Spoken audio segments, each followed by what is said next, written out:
Okay, y'all, we're going to have a roast. And here it is. This is a shoulder roast. And let me tell you how much I paid for it, because y'all always like to know. Here's the little ticket thing. And it was $4.88 a pound. And this is a 3.9 pound roast, so it was $15.08. And it's big. That's a 3 pound, 9 ounce. So you might as well say 3.5 pounds, but this is a pretty roast. This is a shoulder roast. And there's all kind of different roasts, and I know you kind of, sometimes you think, what kind should I buy? Well, I don't know what to tell you on that, but I do know that I don't like that round roast too much. So that's how that cookie crumbles. All right, so here's what I'm going to do. I'm going to do this differently this time. You know, what I've been doing is doing a pot roast, and I make my gravy and put it back in, but I'm not going to do that this time. I'm just going to cook a roast, plain old roast, and we could put that roasted garlic on it if we want to, or whatever. When you put your salt and your pepper on here, rub it in. Y'all remember that song that said rub it in? It's back in my day. It was talking about sun lotion. Y'all remember that song? It said rub it in, rub it in. And it was talking about the sunscreen and the sun lotion. Put it on my back, and my toes, and everywhere, I think it was saying. All right, so we got that done, and I'm going to turn this on.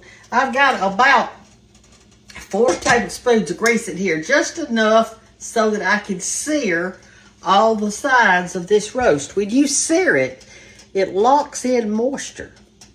And we're going to cook it slow in the oven for extended time, and I don't know how long. I always just look at it. At least a couple hours or more. I've got it on 350. So just put this in now.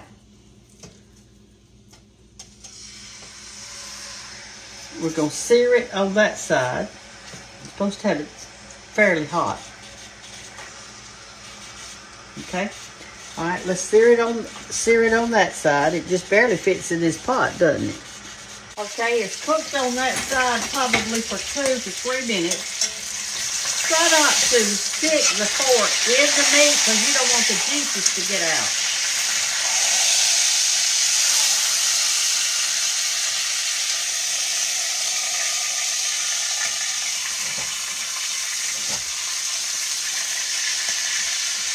All right, let's cook it on that side for a few minutes. And you want to leave the fat on it. Do not cut it off. That's where your flavor is on. Okay, we've got it done on that side. Now I am going to gently pick it up and try to fry that fat just a little bit. Notice I'm not sticking my fork in the meat. I'm just trying to sear it on that side.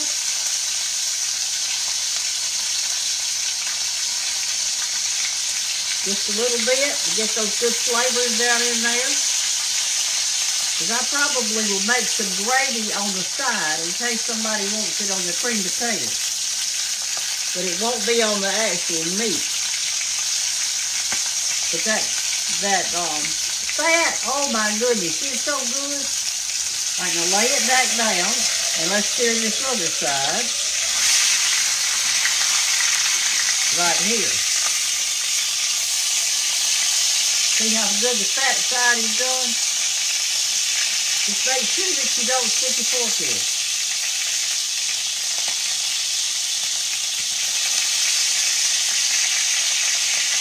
Okay, now then, I'm going to take it up. Now I'm just scooping my fork under it. I'm not sticking it. I'm going to put it over here in this pan. Right here, because this is the pan I'm going to cook it in. Like that. Okay. Remove that. Turn that off till I get ready to do something with it.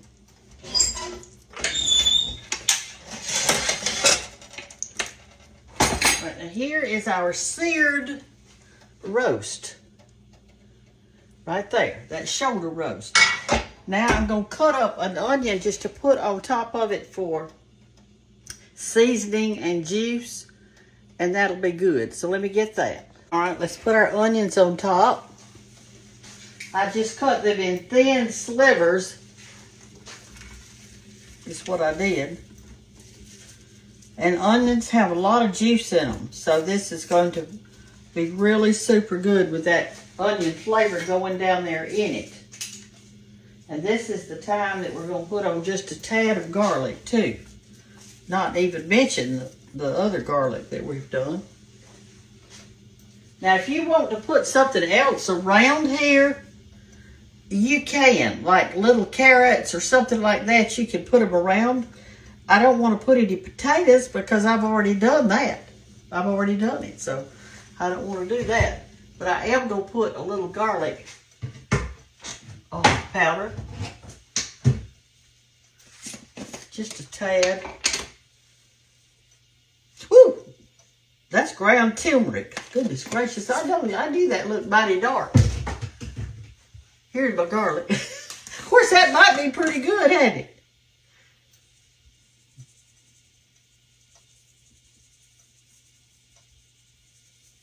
Okay. And a little salt on the onions.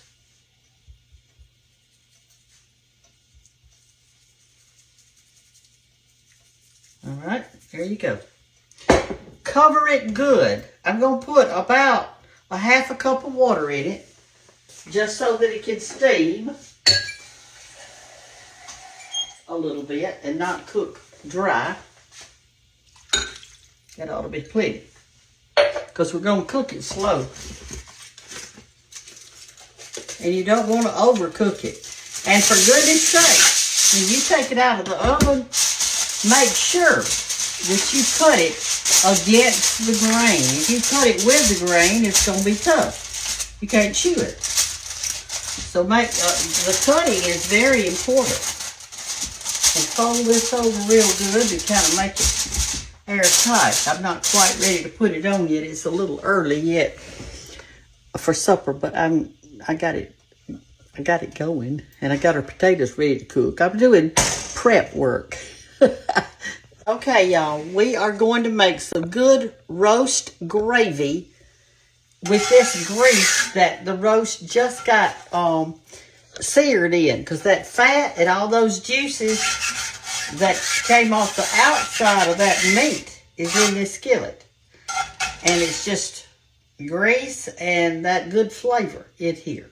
And I would guess, it's still like 4 or 5 tablespoons in there. All right, you're going to put on your white lily flour in it in a minute. But first, we want to brown some onions in there. We're not going to brown them. We're going to saute them just a little bit, okay? I cut up 1 onion, and I'm going to put it in the grease like this. And we're going to cook them just till they get good and tender in that grease. I've got it on high right now till it gets hot. And we're going to put something else in it too. Okay, now here's how you make the gravy. These onions are nice and tender in here, okay? I'm going to put in these mushrooms that I had left over from an omelet that I made the other day. And they don't have to cook as long. They don't even have to cook, really. They just in there. And whoever doesn't want them, they can pick them out. And whoever wants them, like me, we can get all of them if we want to. All right, take your white lily flour. You can use the self-rising or the plain. It does, or all-purpose, y'all call it. It doesn't matter. I'm going to put that much in there to start with. And see, that's about 2 tablespoons. Don't put too much to start with. Just put it in there and see how it's looking. If you got too much grease floating around in the bottom, that means you need a little more. If you don't have a grease in the bottom, that means you got it about right. I see a little grease in there. So what I'm going to do is get just a tad more. It doesn't take much. I'm going to get just this much.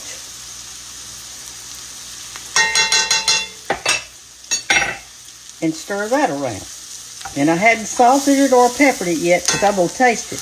That meat was salty. All right, now scrape the bottom of your pan a little bit because you want to get all those good juices from that roast. Cook your flour a little bit in there, like that. This is not going to be a real brown gravy. All right, now then turn it up. I'm going to turn it to high so it can get hot. And we're fixing to put our water in. Do not put milk in. That will camouflage the flavor of all that good roast that we fried in there, that we seared. Let it get good and hot now. That's kind of cooking that flour a little bit. Gravy's so easy to make, and it just makes everything better. Even if you've got noodles, you want something good on top of it. Or rice, or cream potatoes, or whatever. All right, that looks pretty good to me. It's all mixed in and everything, and we'll turn it down a little bit where you can see how it's going to look when we pour that water in there. All right, I've got a full glass of water here. Y'all love my glass? Look at that, how cute. All right, so I don't know that I'm going to need all of it, but I am going to see. I'm going to put half of it in, and then we'll see. All right, it's good and hot, so let's put half in. There you go. And the reason I'm not putting any more in there is I want to see how thick the flour gets. If it's getting too thick, I'm going to need some more.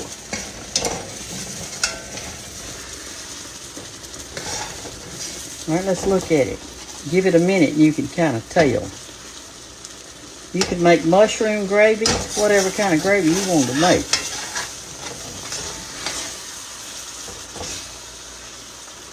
Boy, that looks delicious. All right, I want it to cook a while. So because of that, I'm going to add just a little bit more water. So it can kind of cook some and get those good onion flavors and let the mushrooms saute in there. And I'm going to turn it down low.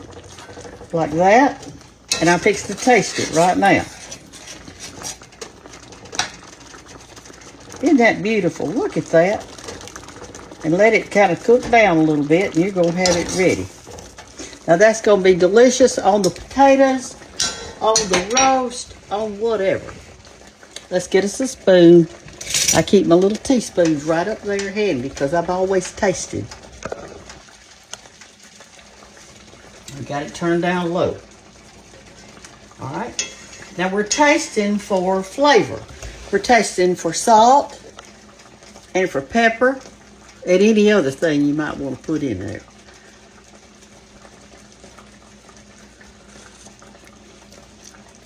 It needs salt.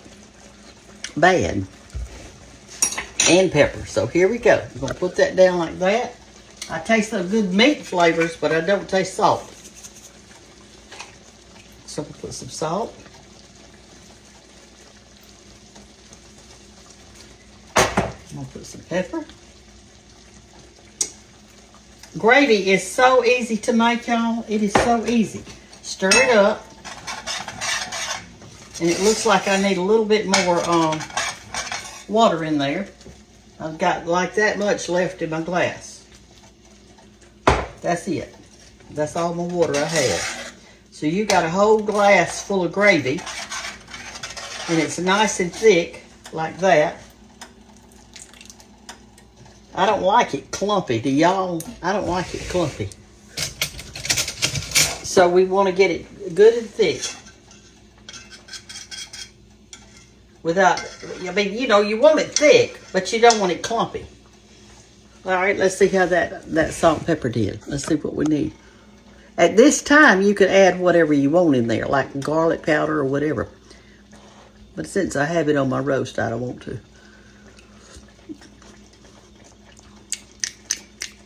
Perfect. Good old gravy. Good old roast gravy. Now, in the bottom of that pan where our roast is, that we hadn't even put it on cooked it yet, it'll have some goodie on the bottom of that, too.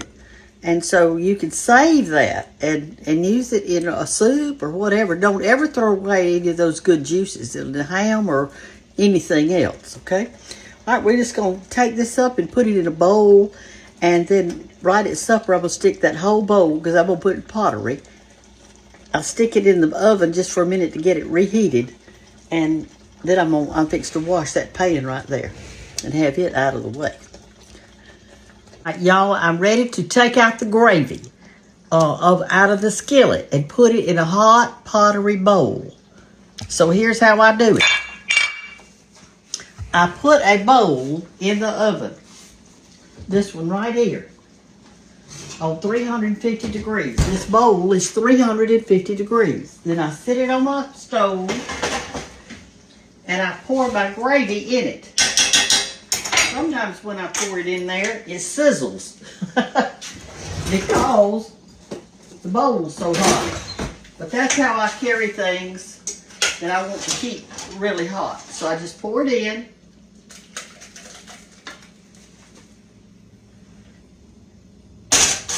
Let me use this to get all the goodie out of it. Then I can wash this skillet, and that way I'll have it already in a serving bowl.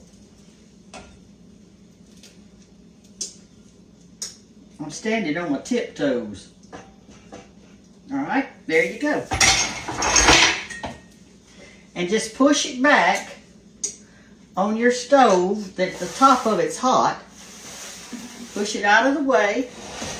And I put a plate on top of it. Or if you have a lid that you can put on top of it, that'll be good. And that's going to hold in that heat, and it's also sitting on that hot stove. Oh, you know, because I got something in the oven. The roast is ready. I just took it out and covered it up, but I want y'all to see it. There you go. Look at all that good juice in there. See that? It is going to be so good. Let me put my foil back on it. I don't want it getting cold. I won't be here for about 30 minutes. There you go. Keep him covered. Put you some blankets on him.